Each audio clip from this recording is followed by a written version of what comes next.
Sejarah bukan sekadar masa lalu, ia adalah cermin bagi masa kini. Dan di antara kisah paling sering diulang dalam Al-Quran, tak ada yang sepadan dengan kisah Bani Israel. Bangsa yang menerima wahyu, melihat mukjizat, tapi justru menolak kebenaran. Mereka disebut lebih dari 50 kali dalam Al-Quran. Bukan karena Allah ingin mencela semata, tetapi karena dalam diri mereka terdapat pola spiritual manusia, di mana ketika kebenaran diserahkan kepada hawa nafsu. Sebagaimana dikatakan oleh mufasir besar Izzat Darwazah dalam karyanya Al-Qasas Al-Qur'ani, penyebutan Yahudi bukan sekadar rekaman sejarah, tapi sebuah sunatullah sosial. Setiap umat yang mengulangi kesalahan Bani Israel, akan menuai nasib yang sama, kehilangan hidayah, tertawan oleh dunia, dan dikendalikan oleh sistem yang mereka bangun sendiri. Awalnya Yahudi berasal dari keturunan Nabi Yakub atau Israel, yang merupakan anak Nabi Ishak bin Ibrahim. Mereka adalah bangsa yang pernah diberi nikmat besar, diangkat derajatnya, diberi kitab, nabi, dan kerajaan. Dalam surat Al-Baqarah ayat 47 Allah berfirman, "Wahai Bani Israel, ingatlah nikmatku yang telah aku berikan kepadamu dan aku lebihkan kamu atas segala umat pada masanya." Namun sejarah mereka berubah ketika nikmat itu tidak disyukuri. Dari bangsa yang membawa cahaya tauhid, mereka berubah menjadi bangsa yang menukar wahyu dengan dunia, dan menyelewengkan hukum Tuhan untuk kepentingan politik dan materi. Ibnu Katsir menulis dalam Al-Bidayah wa Nihayah, "Tidaklah mereka berpaling dari perintah Allah kecuali karena dua hal, yaitu cinta dunia dan benci kebenaran." Al-Quran mengurai tabiat Yahudi dalam bentuk karakter spiritual dan moral. Bukan sekadar perilaku etnis, melainkan watak manusia ketika jauh dari wahyu. Beberapa karakter utama mereka, disertai tafsir, sejarah, dan refleksi modernnya, antara lain: 1. Keras kepala dan membangkang terhadap kebenaran. Sebagaimana tercantum dalam surat Al-Baqarah ayat 63. "Dan ingatlah ketika kami mengambil perjanjian darimu dan kami angkat gunung di atasmu. Mereka hanya tunduk ketika takut, bukan karena iman." Hari ini, umat Islam juga sering taat sementara. Hanya patuh saat gentar oleh musibah, lalu kembali lalai ketika keadaan aman.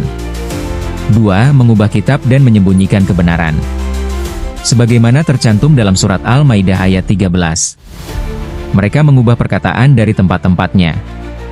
Taurat diselewengkan. Firman Allah diganti oleh tafsir buatan untuk melindungi kekuasaan para pendeta dan rabi. Modernnya, sebagian umat Islam menafsirkan Al-Quran demi kepentingan politik dan kekuasaan. Tafsir disesuaikan dengan selera penguasa, bukan kebenaran. 3. Berdebat tentang syariat. Sebagaimana tercantum dalam surat Al-Baqarah ayat 68. Mereka berkata, "Mohonkanlah kepada Tuhanmu agar dijelaskan sapi seperti apa itu." Bani Israel mempermainkan perintah Allah dengan logika. Di masa kini, banyak kaum muslimin melakukan hal yang sama, memperdebatkan hukum yang jelas, mencari celah, bukan mencari kebenaran. 4. Menyembah anak sapi yang merupakan simbol materialisme. Sebagaimana termaktub dalam surat Al-Baqarah ayat 51. "Kemudian kamu menjadikan anak sapi sebagai sembahan setelah itu." Anak sapi adalah simbol materi dan kekuasaan. Kini, anak sapi itu menjelma menjadi uang, jabatan, dan sistem kapitalisme. Umat Islam banyak yang ikut menyembahnya. Bukan dengan sujud, tapi dengan tunduk pada nilai-nilai duniawi. 5. Membunuh nabi dan menolak kebenaran. Sebagaimana tercatat dalam surat Al-Baqarah ayat 87. "Sebagian mereka kamu dustakan dan sebagian yang lain kamu bunuh." Yahudi membunuh para nabi yang menegur mereka. Kini, umat Islam tidak lagi membunuh secara fisik, tapi membunuh suara kebenaran dengan fitnah, cemooh, atau penindasan terhadap ulama. 6. Menuduh Maryam dan mencaci Nabi Isa. Sebagaimana termaktub dalam surat An-Nisa ayat 156. Dan karena tuduhan mereka terhadap Maryam dengan tuduhan yang besar, kebencian mereka terhadap cahaya Allah membuat mereka tega menuduh suci sebagai hina. Demikian juga, kini mereka menyerang kehormatan agama dengan fitnah, menjadikan media dan ilmu sebagai senjata untuk melemahkan iman. 7. Tamak dunia dan takut mati. Dalam surat Al-Baqarah ayat 96 Allah berfirman, "Dan sungguh kamu akan dapati mereka manusia yang paling tamak terhadap kehidupan." Inilah akar kekuatan Yahudi modern. Mereka memegang dunia karena mencintainya secara ekstrim. Sedang banyak umat Islam mencintai dunia tapi tidak menguasainya, dan takut mati padahal kemuliaan ada di sana. 8. Sombong dengan keturunan, sebagaimana tercatat dalam surat Al-Maidah ayat 18. Kami adalah anak-anak Allah dan kekasih-kekasih-Nya. Sifat ini juga menjalar ke sebagian muslim. Merasa lebih baik karena nasab, mazhab, atau kelompok, padahal kemuliaan hanya pada takwa. 9. Licik dan suka menipu dengan agama. Mereka mencari celah untuk melanggar hukum sabat agar tetap bisa berdagang. Di zaman sekarang, korupsi, riba, dan manipulasi dilakukan dengan dalih syariah. 10. Pengkhianat perjanjian, sebagaimana Allah pun mencatatnya dalam surat Al-Baqarah ayat 27. Mereka melanggar perjanjian Allah setelah perjanjian itu teguh. Dulu mereka mengkhianati Musa dan Daud. Kini, perjanjian tauhid dikhianati oleh muslim sendiri, dengan meninggalkan sholat, menolak hukum Allah, dan menjual iman demi popularitas. 11. Menjual agama untuk dunia. Dalam surat Ali Imran Allah berfirman, mereka menukar ayat-ayat Allah dengan harga yang sedikit. Ayat ini seperti cermin media modern yang menjual ayat untuk konten, bukan untuk dakwah. 12. Menghina Allah. Dalam surat Ali Imran ayat 181, tercatat ucapan mereka, sesungguhnya Allah miskin dan kami kaya. Sebuah puncak kesombongan spiritual. Dalam konteks modern, manusia menganggap dirinya pencipta rezeki, padahal hanya Allah yang memberi. 13. Suka memecah belah dan berpecah karena dengki, sebagaimana tercatat dalam surat Ali Imran ayat 19. Mereka tidak berselisih melainkan setelah datang ilmu kepada mereka, karena kedengkian. Inilah penyakit besar umat Islam saat ini. Pecah karena hasad, bukan karena perbedaan prinsip. 14. Dengki terhadap Nabi Muhammad dan umat Islam, sebagaimana tercatat dalam surat An-Nisa ayat 54. Ataukah mereka dengki kepada manusia atas karunia yang Allah berikan kepada mereka? Kebencian ini tak pernah padam, dan tampak dalam politik global, penguasaan ekonomi, media, dan hukum internasional, semua diarahkan untuk melemahkan Islam. 15. Munafik dan bersandiwara. Allah berfirman dalam surat Al-Maidah ayat 61. Di antara mereka ada yang berkata, kami beriman kepada Allah dan Rasul, padahal mereka kafir. Mereka ahli berpura-pura. Kini, kemunafikan jadi budaya politik dunia.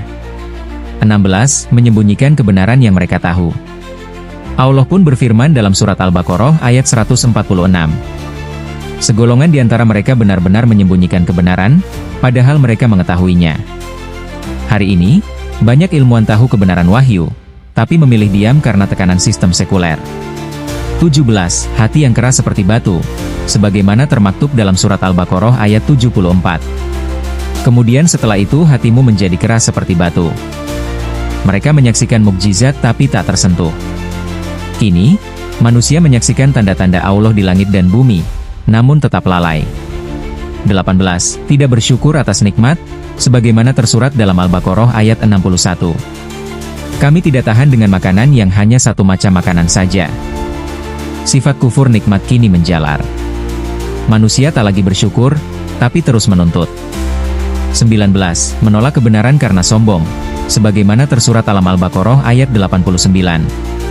Tatkala datang kepada mereka apa yang telah mereka ketahui akan kebenarannya, mereka mengingkarinya. Sombong intelektual menjadi penyakit kaum modernis yang menolak wahyu dengan dalih logika. 20. Ahli dunia tapi buta akhirat, sebagaimana termaktub dalam surat Ar-Rum ayat 7. Mereka mengetahui yang lahir dari kehidupan dunia, tetapi mereka lalai terhadap akhirat. Mereka membangun teknologi tapi hancur moral. Dunia modern kini meniru blueprint ini, cerdas tapi kehilangan arah. 21. Cermin untuk umat Islam, sebagaimana tercantum dalam surat Al-Hadid ayat 16. Dan janganlah kamu seperti orang-orang yang telah diberikan kitab sebelum kamu. Ayat ini adalah kesimpulan, bahwa setiap umat yang meniru pola Yahudi, pasti akan mencintai dunia, menolak hukum Allah, berpecah belah, dan menghina ulama. Dan semuanya akan jatuh ke dalam perangkap yang sama. Umat Islam kini sedang diuji dalam bentuk yang sama, tapi dengan kemasan modern. Sistem riba dan kapitalisme global menggantikan penyembahan anak sapi. Sekularisme menggantikan penyelewengan kitab. Media dan propaganda menggantikan para pendeta palsu yang dulu menyebarkan kebohongan. Sistem Dajjal adalah bentuk puncak dari pola lama Bani Israel, yaitu kekuasaan dunia tanpa iman. Izzat Darwazah menulis bahwa Yahudi menjadi contoh bagaimana manusia yang diberi wahyu bisa berubah menjadi alat Dajjal, ketika wahyu dipisahkan dari kehidupan. Al-Quran bukan ingin agar kita membenci bangsa, tapi agar kita membenci sifat-sifat yang menjauhkan dari Allah. Umat Islam harus menata kembali keimanan, menegakkan syariat, bersatu, dan membersihkan diri dari cinta dunia. Sebagaimana tercantum dalam surat Ali Imran ayat 110. Kamu adalah umat terbaik yang dilahirkan untuk manusia. Kisah Yahudi bukan hanya masa lalu. Ia adalah bayangan masa depan. Setiap kali manusia menjadikan dunia sebagai Tuhan, maka, anak sapi, itu hidup kembali, dalam bentuk sistem, ideologi, dan peradaban.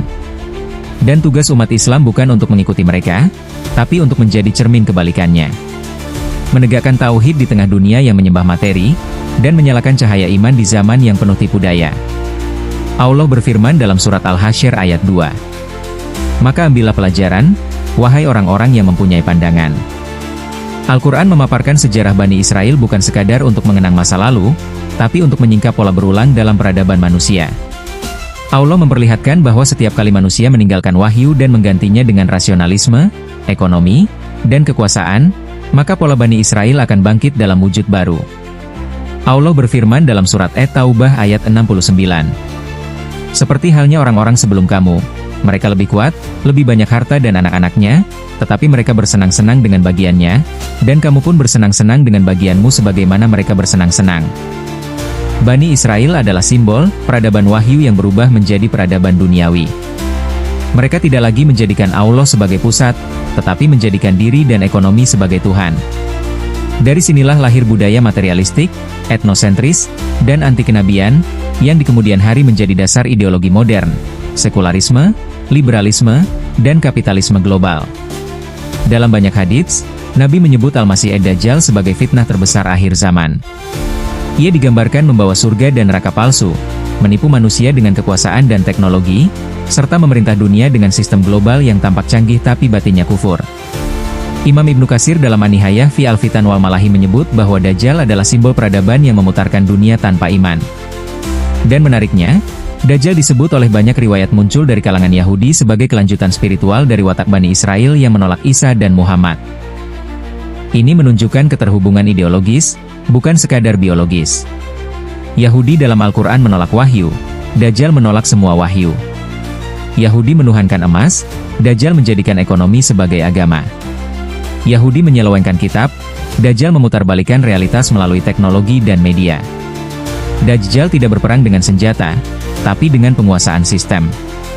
Dalam pandangan Sayyid Qutb fi Zilalil Quran, dunia akhir zaman akan dikuasai oleh peradaban tanpa ruh, yang meniru sifat Yahudi dalam 3 aspek besar.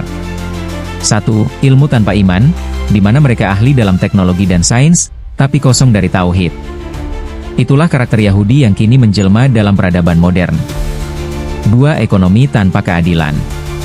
Sistem riba internasional yang mengikat bangsa-bangsa dunia adalah warisan langsung dari Bani Israel, karena Al-Quran menegur mereka, sebagaimana tercatat dalam surat An-Nisa ayat 161. Dan karena mereka mengambil riba, padahal telah dilarang darinya.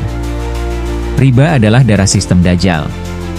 Dengan uang kertas, bunga ban, dan hutang global, manusia diperbudak tanpa rantai. 3. Informasi tanpa kebenaran.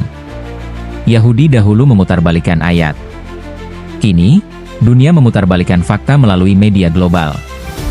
Dalam surat Al-Maidah ayat 13 Allah berfirman, mereka mengubah perkataan dari tempatnya, dan kini berubah menjadi, mereka mengubah makna berita dari kenyataan. Gerakan Zionisme modern bukan sekadar politik kolonial, melainkan perwujudan visi spiritual lama, menguasai dunia untuk menyiapkan kerajaan mesianik mereka. Al-Quran telah menggambarkan kecenderungan ini dalam surat Al-Maidah ayat 64. Dan mereka berusaha menimbulkan kerusakan di muka bumi, dan Allah tidak menyukai orang-orang yang membuat kerusakan. Dalam tafsir Al-Marogi, ayat ini menjelaskan bahwa mereka akan selalu mengusahakan dominasi, baik lewat ekonomi, propaganda, atau persekongkolan. Maka muncul bentuk-bentuk baru seperti PBB, IMF, World Bank, dan sistem keuangan internasional, yang mengatur dunia berdasarkan hukum ciptaan manusia, bukan wahyu. Namun semua ini hanyalah fase menuju fitnah Dajjal, sebagaimana Nabi bersabda, tidak ada fitnah yang lebih besar dari Dajjal sejak Adam diciptakan. Para ulama seperti Syekh Imran Hussein dan Sayyid Qutb menegaskan bahwa Dajjal tidak hanya akan muncul sebagai individu, tapi juga sebagai sistem sebelum kedatangannya secara fisik. Sistem itu memiliki 3 tahap. 1. Dajjal tidak terlihat. Pengaruhnya berupa ide dan nilai sekularisme dan humanisme ekstrim. 2. Dajjal tampak sebagai sistem global, seperti ekonomi, teknologi, dan informasi yang mengendalikan dunia. 3. Baru kemudian Dajjal muncul sebagai sosok, disembah oleh mereka yang telah kehilangan iman. Tahap kedua, sistem Dajjal sudah hadir di depan mata, di mana manusia lebih percaya AI daripada wahyu. Lebih takut kehilangan akun bank daripada kehilangan iman. Lebih percaya berita media daripada ayat-ayat Allah. Inilah spiritualitas Yahudi dalam bentuk baru, yakni agama materialisme. Umat Islam akan diuji dengan penyakit yang sama seperti Bani Israel, cinta dunia, perpecahan, dan pembenaran terhadap dosa. Ketika umat Islam lebih menghormati selebritas daripada ulama, lebih mencintai dunia daripada dakwah, lebih sibuk memperdebatkan mazhab daripada menegakkan kebenaran, maka kita tidak sedang menghadapi Yahudi, tapi sedang meniru mereka. Dajjal tidak perlu menguasai kita dari luar, karena dia telah hidup dalam sistem yang kita puja, sistem riba, sekularisme, dan hedonisme. Namun Rasulullah juga memberi kabar gembira bahwa di tengah kekuasaan Dajjal, akan lahir generasi beriman yang menolak tunduk. Sebagaimana sabda baginda, akan datang suatu kaum di akhir zaman, mereka seperti kalian tetapi iman mereka sekuat gunung. Dan dari arah timur, yakni wilayah Islam seperti Khurasan, Syam, atau menurut sebagian ulama, wilayah-wilayah yang masih mempertahankan tauhid yang akan muncul pasukan pembawa panji kebenaran. Sayyid Qutb menyebut mereka, Al-Jil Al-Qurani Al-Farid, yakni generasi Quran yang unik, yang menolak tunduk kepada sistem dunia. Mereka tidak menentang dengan senjata, tapi dengan iman, ilmu, dan kesetiaan mutlak kepada Allah. Al-Quran mengabadikan kisah Bani Israel agar manusia mengenali fitnah Dajjal dalam dirinya. Ketika kebenaran disembunyikan, agama dijual, dan dunia dipuja, maka Dajjal sudah hidup dalam hati manusia. Namun Allah menutup sejarah ini dengan janji, sebagaimana termaktub dalam surat Al-Baqarah ayat 143. Maka kami jadikan kamu umat pertengahan agar kamu menjadi saksi atas manusia. Artinya, umat Islam bukan hanya untuk melawan, tetapi untuk menyembuhkan dunia yang rusak oleh pola Yahudi dan sistem Dajjal. Kebangkitan itu akan datang bukan dari gedung tinggi atau senjata, tapi dari jiwa-jiwa yang kembali kepada Al-Quran. Dan mereka itulah yang kelak akan menyambut turunnya Nabi Isa, alaihi salam, pembunuh Dajjal dan penegak keadilan sejati. Dari Bani Israel hingga Dajjal, sejarah adalah cermin perjalanan ruh manusia. Yang beriman akan membaca Al-Quran dan melihat masa depan, yang lalai akan membacanya dan hanya melihat masa lalu. Maka, pelajaran terbesar bukanlah membenci bangsa Yahudi, tetapi menyelamatkan diri dari menjadi seperti mereka. Dan tugas umat Islam hari ini adalah menghidupkan kembali Al-Quran sebagai sistem hidup, agar cahaya dari timur kembali menerangi dunia yang kini berada dalam bayang-bayang Dajjal.